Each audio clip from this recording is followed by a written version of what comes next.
হযরত শাহজালাল আন্তর্জাতিক বিমানবন্দরে team bus আসার সঙ্গেই জামাল, তপু, তারিক কাজীদের ঘিরে ধরেন সমর্থকরা। অনেকে প্রিয় ফুটবলারদের সঙ্গে ছবিও তুলেছেন। তবে সৌদি আরবের উদ্দেশ্যে রওনা দেওয়ার আগে ফুটবলারদের মনে অজানা ভয়।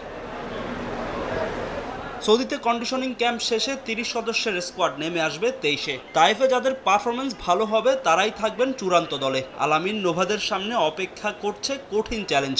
কন্ডিশনিং ক্যাম্পে নিজেদের সেরাটা দিয়েই দলে জায়গা করে নিতে চান তারা।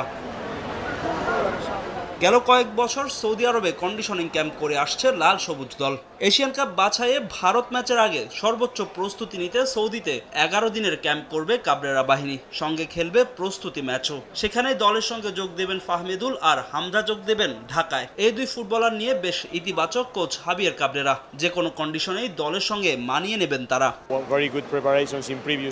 সৌদি আরবে কন্ডিশনিং ক্যাম্পের সুযোগ সুবিধা সবকিছুই উন্নত মানের। বিগত দিনও আমরা সেখানে ক্যাম্প করেছি, যা ফুটবলারদের পারফরমেন্স উন্নয়নে ভূমিকা রেখেছে। প্রস্তুতি ম্যাচ আছে যেখানে ছেলেরা নিজেদের সামর্থ্যের প্রমাণ দেবে। হামজা, ফাহমিদুল দলের সঙ্গে পরে যোগ দিলেও তারা মানিয়ে নিতে পারবে, কারণ তারা ভালো পর্যায়ে ফুটবল খেলে।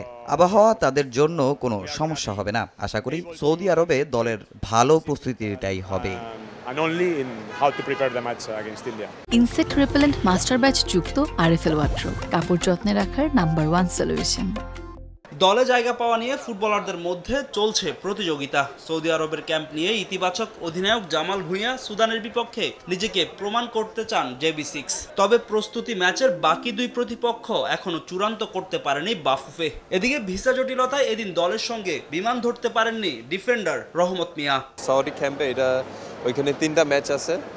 সো এই 3টার ম্যাচের এটা প্রিপারেশন ম্যাচ, বাট আমার জন্য ভালো, কারণ অনেক মাস আমরা একসাথে একটা ম্যাচ খেলি না। সো টিমের জন্য ভালো। সবাই এখানে কম্পিটিটিভ না, সবাই এখানে ট্রাই করতেছে, সবাই এখানে giving the best to be in the starting 11। তারপরে স্কোয়াডেও ভিতরে থাকতে চাই সবাই। সো প্রত্যেক সেশন সবাই 100+ এফোর্ট দিচ্ছে। দুইটা এখন আপডেট হয় নাই। ওখানকার একটা ক্লাব দল সেটার সাথে আমরা কথা বলেছি আপাতত। আমার মনে হয় ওখানে পৌঁছানোর পরে তাদের যেহেতু 16 তারিখ একটা ম্যাচ আছে, সেই ম্যাচের আগে আসলে আমরা কোনো একটা ডিসিশন পাচ্ছি না কি করবে, তারা দিতে পারবে কিনা। ওখানে পৌঁছানোর পরে হয়তো আমরা আপনাদেরকে জানাতে পারবো। এর আগে বিশ্বকাপ বাছাইয়ের ম্যাচ সামনে রেখে সৌদিতে কন্ডিশনিং ক্যাম্প করেছিল লাল সবুজ বাহিনী, যা বরাবরই প্রভাব ফেলেছে জাতীয় দলের পারফরমেন্সে। কন্ডিশনিং ক্যাম্প শেষে আগামী 17 মার্চ দেশে ফিরবে বাংলাদেশ ফুটবল দল। ফাহিম ইসলাম, সময় সংবাদ, ঢাকা।